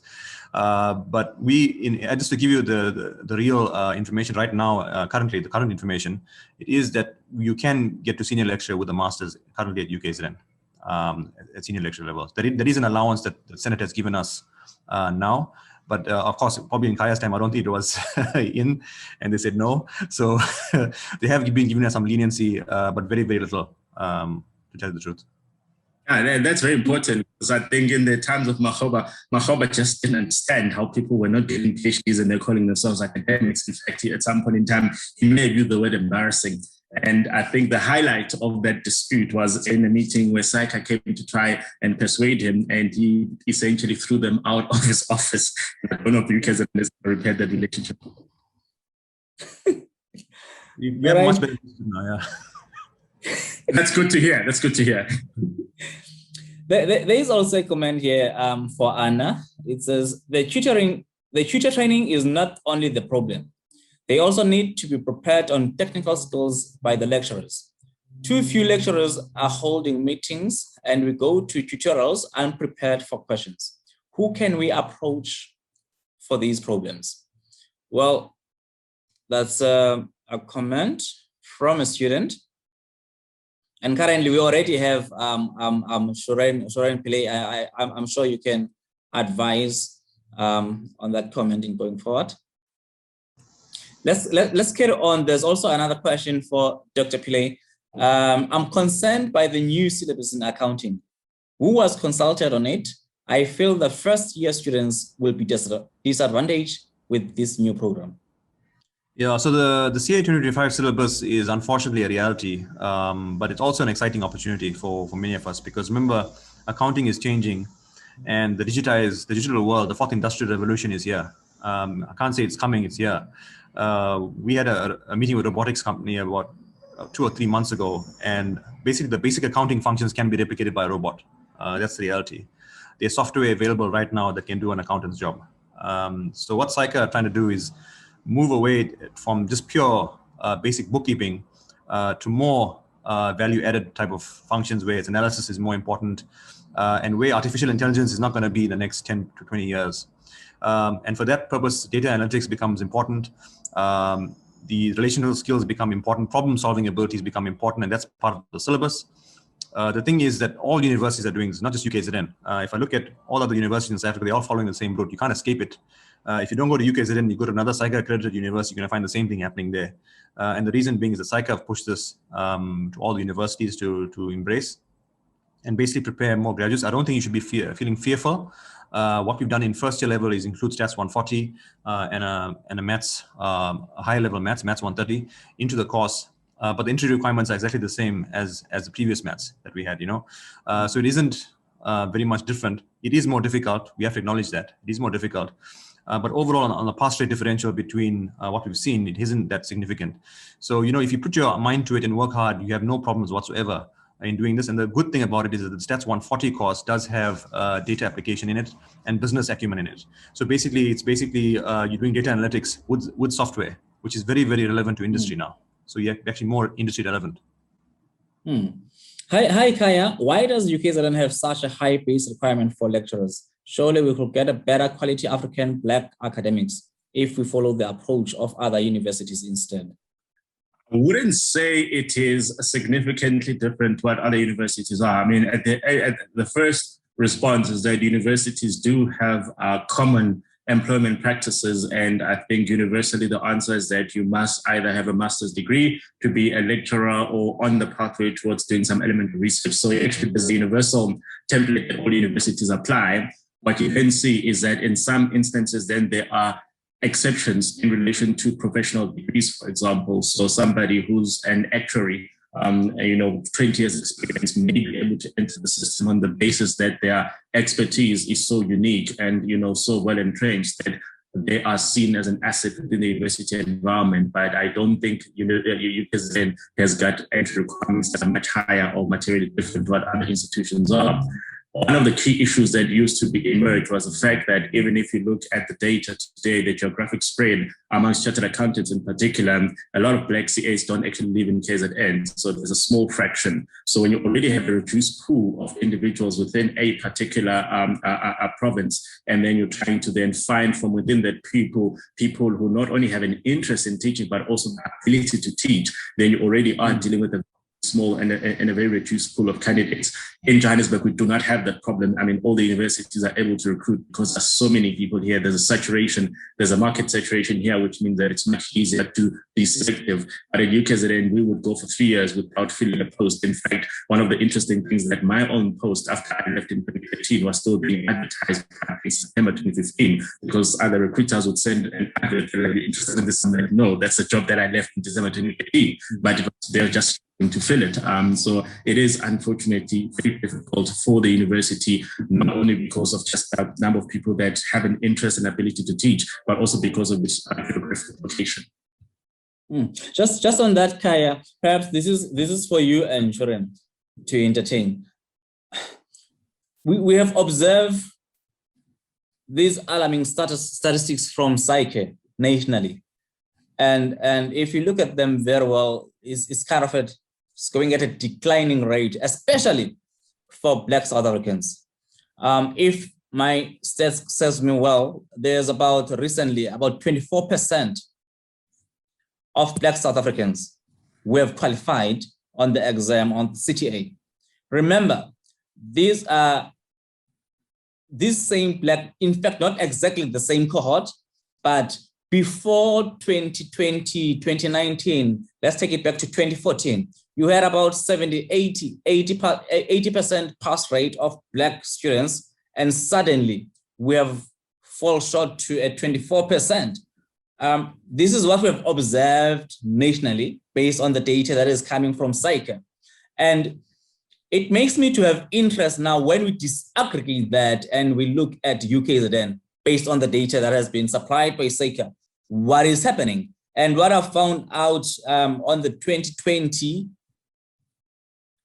results that came out on students that wrote the board exam, I think it's the initial test. It's the initial test of competency. UKZN was sitting at about 50%.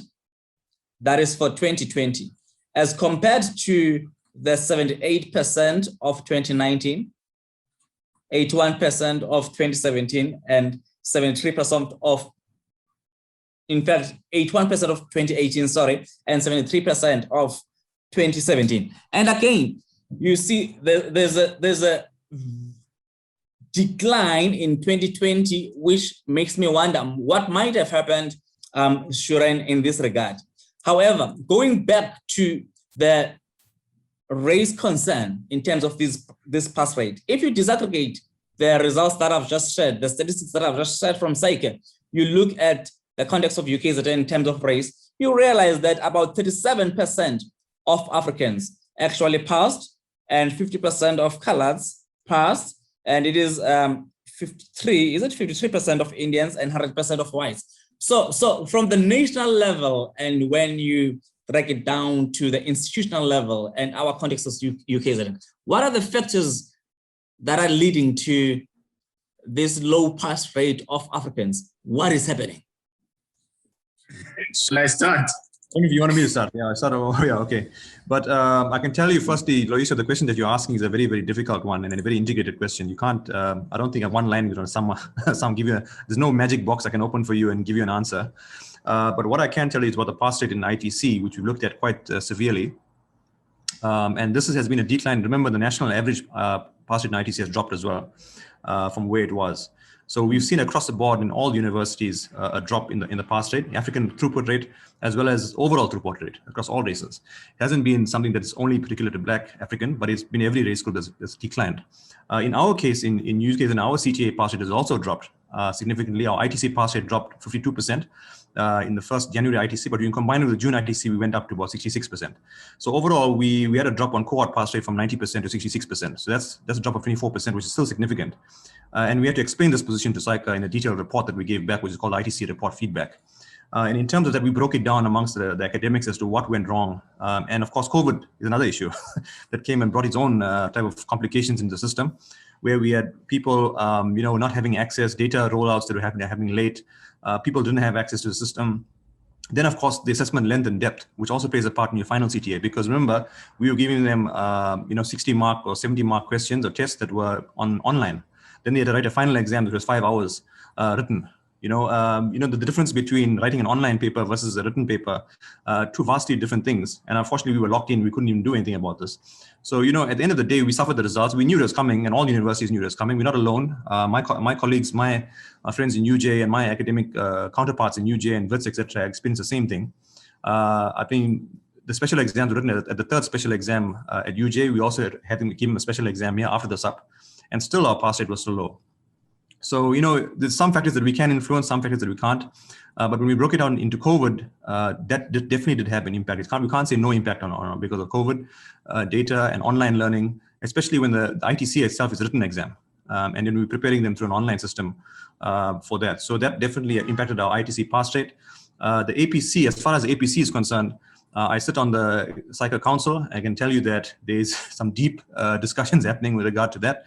There are investigations that are taking place, and hopefully they find something out of it, but they want action. Our council is very aggressive. The KZN Council in particular is extremely aggressive. We're headed by Akash Singh, who's the head of the Durban Chamber of Commerce, and I'm Asfat. So we actually in this place, we are pushing SAICA board nationally to give us reasons as to why this is happening. We also have a very active Abasa voice in our council as well. And we are definitely putting the pressure on SAICA to find reasons. There is an investigation. Robert Zwane comes back to us. He's from SAICA as well. And he's trying to report back to us, hopefully in the next month or so, for the reasons for this. But there are definitely some deep investigations going on. Thank you very much, Shoran. I'm pleased to hear that there are investigations that are going on, because it's really a concerning issue. And it's good to hear that you, as one of the people who sits in this board, these are discussions and matters of concerns that you are seeking to address. But Khaya, you may come in again, even before 2020 rather, you look at the 2019 results. Yeah. If again, I'm deliberately going this road, there's a huge, a very significant difference between 2014, 2016, and the pass rate of the Black students. What is happening amongst the Black students? You've got students that you introduced into, you were assisting, you were supporting for a period of time, and all of them are CAs. And all of a sudden, this kind of cohort that we have is not doing well. Is there student deficit syndrome happening here? What's happening? Oh, no, you're taking me back to FISMA's fall days. So I suppose the one advantage of doing so much research in education as I do is that you can actually start mapping out these trends from long ago. So in 2015, I actually sat in a room, 2016 actually, I sat in a room with all the vice chancellors of all the universities in the country. And it was a conversation around fees must fall, but I actually gave them an overview of what was happening within the education system. And the most controversial point that I made to them was that I said that South Africa has run out of university students. And a lot of them wanted to find out what that meant. And what I had done is that I'd actually just done a desktop exercise of checking across all the universities what the entrance requirements are, for example, just to sort of get an idea of what was happening in the system. And one thing that I picked up was the fact that what we were seeing was that over time, because the number of students that were qualifying to sort of get access into different programs was on the decline because of a set entrance criteria, what we're then saying was that there was then a reduction in the entrance criteria. Now, this was not something that had been done overnight. What it had happened was that it became a consequence of another trend that had emerged. So I actually want to show you a slide that I presented to the vice chancellors way back in 2016. And we actually did use accounting as an example. And when we used accounting as an example, what made the accounting story unique is that what you're seeing here is that people emerge from one education system, which is the basic education system. So Umalusi accredits everyone. So you say that theoretically everyone is sort of assessed at the same level when they're exiting that system. So what makes the accounting programs quite unique is that then thereafter what you then see is that people are entering an accredited program, which means that its moving parts from start to finish are overseen either by SAICA or whoever else accredits the program. So it's probably the most linear program that you could find. And the end point is that everybody should be able to write the same exam, right? So you looked at this and you said, oh, this is probably the most linear of all the programs that you could find, which means that you wanted to be able to then ask yourself the question, well, are people throughout the system being trained in the same way, or are we seeing differences in how things are done? So I'm going to put up the slide now. I just want you to tell me once you can see it. Can you see it? It's coming up? Yes, we do.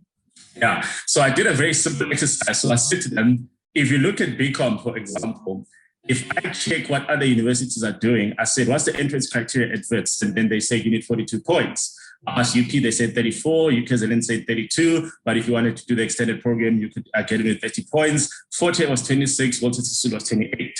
So the question that I posed to them was to say, well, if all these people are starting from the same entry point, which is the same metric certificate, right? And they're then participating in the same accounting program that's supposed to get them ready for the board exam in 4 years' time. In other words, it's as linear as you can get. How do you then end up with so many different points of entry? Because the question I was asking was to say, well, how did WITS decide that 42 points was necessary? And how did Forte at the same time decide that 26 points was necessary? Because no one could dispute that this student is materially different to that student. So if you have such a diverse group of students that are so completely different, and you're saying that you're putting them as part of the same pathway with the expectation that they're all going to emerge at the end of 3 or 4 years, then I should be able to say, well, it's either WITS is very bad at teaching, so they take the practice minds and they give them something so meaningless, it actually just gets them to the baseline. Or alternative, in that regard, it would mean that Forte is so brilliant, they take some of the weakest students you could find, and they're still able to, within the same time, get them to the same level as the students at WITS. But of course, that didn't turn out to be the case. And the case that has turned out is that if you set the entrance criteria at 42 points, there quite simply aren't enough students in the system that get 42 points in matric. At 60% for maths and 60% for English. So what you then saw is that over time, all the other universities then said, well, if we said 40 points, no one showed up. But it's important for people to show up and study accounting, because accounting is one of the, I would say it's one of the cheapest programs for universities. And when I say it's one of the cheapest programs for universities, if I want to study medicine, if I want to study engineering, the university has to have infrastructure, they have laboratories for me to be able to do that. So it's remarkably expensive for a university to teach an engineering student. Accounting students, on the other hand, literally all you need is a lecturer, because the material the students have to buy themselves, everything else, the students are responsible for it.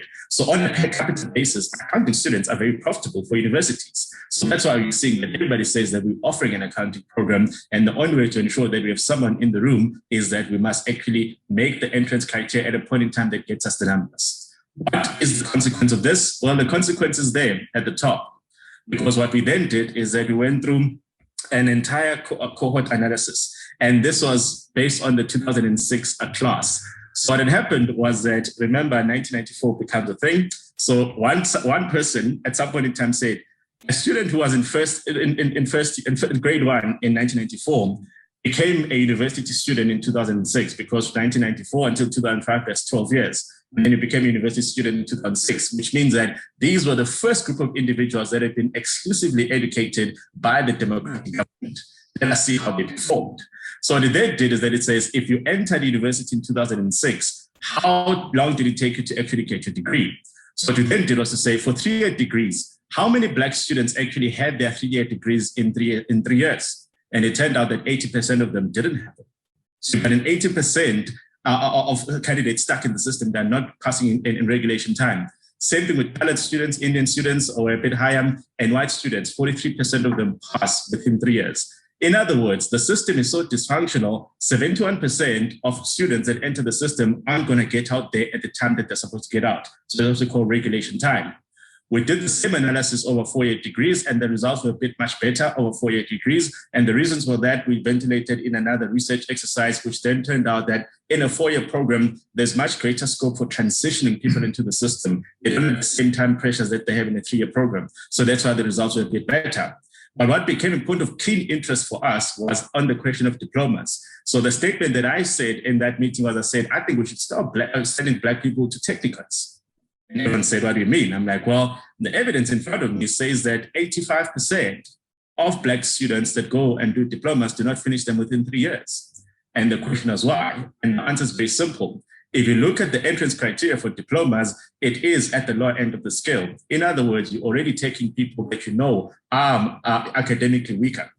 And the problem is not that you shouldn't take them. The problem is that the university system and the technical system hasn't built enough support mechanisms to be able to say a person with 21 points, how do you get that person to enter into a diploma and complete it? So if you ask universities to say, please justify your entrance criteria, they couldn't give us the answer as to why it was 42 points here, it was 31 points here. And we knew that it simply became a reaction to say, well, if we say 45 points, no one's going to show up. So let us find a number that then says people are going to get into the system. So that's how broken the entire education system is. So when I then say that the country has run out of university students, I simply say to them, well, if we're going to have to make a call and say that the right answer is 42 points, are there enough students that will qualify to do a BCom every year across the system? And the answer is no. So therefore, the country has run out of university students.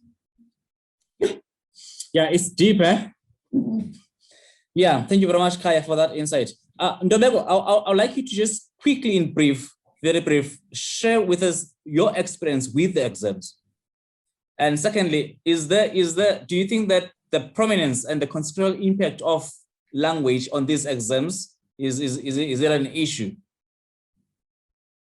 as a Black child? Thanks, Doc. Will be very brief. Look, UKZN is indeed located and situated in KwaZulu-Natal, right? So it doesn't exist outside the social challenges and economic challenges that are evident in KZN, right? So since it's offered in KZN, it means that most of the students, for example, who are at KZN are NSFAS funded. I think about 80%, if I'm not mistaken, but more than 60% are NSFAS funded. It means that for them to qualify for NSFAS, they come from a certain background. Coming from a certain background has a direct link with the type of school they are coming from, right? Coming from this school has a direct impact to say how fluent are they in terms of understanding and comprehending with the language, right?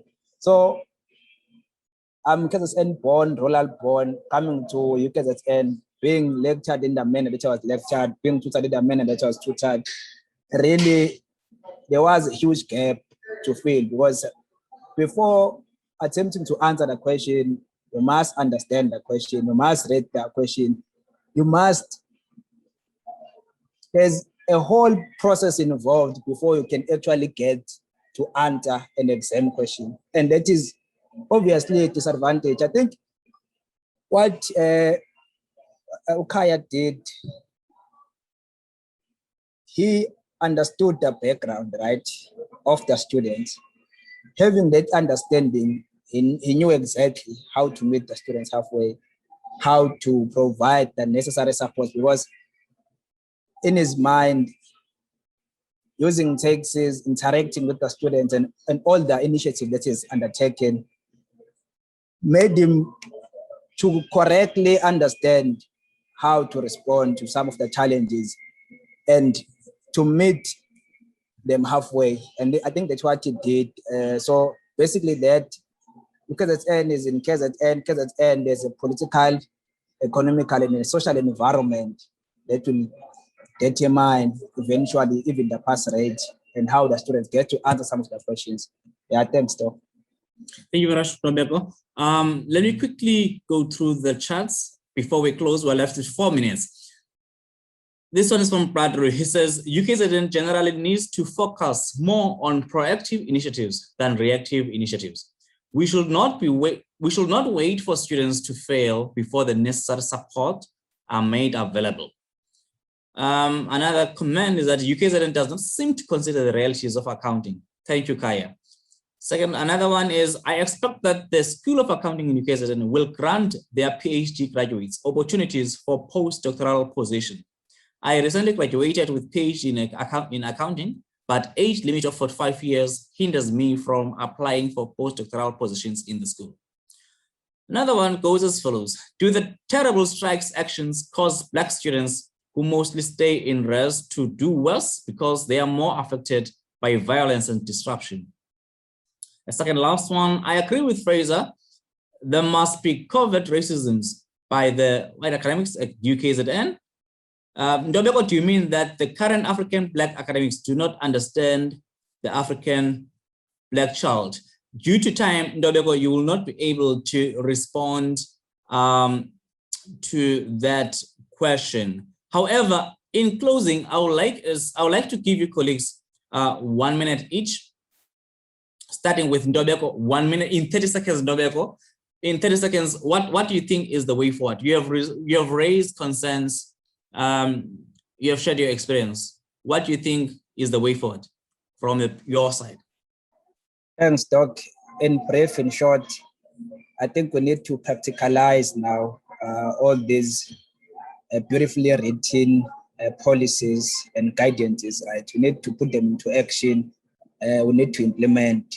We need practical people who are going to make sure that the plan and the vision is being put into practice. We need people who will understand the student beyond the classroom, understand an individual beyond the classroom, so that they are in a position to better diagnose the challenges and to provide correct and precise solutions. Thanks, Doc. Thank you, Ntobeko. Coming to you, Sharon. I think due to time, we don't have enough time to address all the issues that were raised, such as the connections, the partnerships with other institutions, the partnerships with alumni, so that we can be able to link our curriculum with what is happening in the industry, to find mentors also in the industry for the students that are coming from the institutions. But what is your closing remarks for today? Well, thank you, firstly, Loyiso, for this opportunity, and thank you, everybody. I think the participants were great. The ideas were fantastic. The comments were very, very thought-provoking. I think it opens our eyes as to what's out there, and I think that's the purpose of a program like this. So I definitely encourage it. I'll definitely take into account. I think the suggestions are valid. Many of what Khaya has done in terms of tracking and terms of that, definitely something we want to look at and investigate and move forward with. So definitely I found this very helpful, and I want to thank everybody for having me. Thank you very much, Sharon. Khaya, over to you. Closing remarks. Thank you very much. So I think one of the points that we used to raise for a long time was that the role and importance of UKZN within the bigger South African story cannot be underestimated. And I think as the biggest contact university in the KZN province, it is important for it to remain viable and still be a quality quality learning, particularly amongst the high demand professions. And I think what we've seen is obviously the challenges that have been documented in the past relating to the School of Accounting in particular are things that always need some form of engagement. And I think this helps in that it enables people to sort of then share ideas of what can and has worked, and also start shaping the way forward. Because I think we cannot afford to lose this institution, because the consequences not only to the KZN economy, but to the larger economy would be very high. Thank you very much, colleagues. On behalf of University Teaching and Learning Office, I would like to say we appreciate that you have honored our invite, and we are also glad that you have shared this very insightful input on this seminar. We do hope that in going forward, the lecturers and the management, the students that have listened to this this discussion will be able to begin to put these words into action and practicalize them in our context, so that we can see the difference in our university. Thank you very much, and may you have a wonderful weekend. Ciao.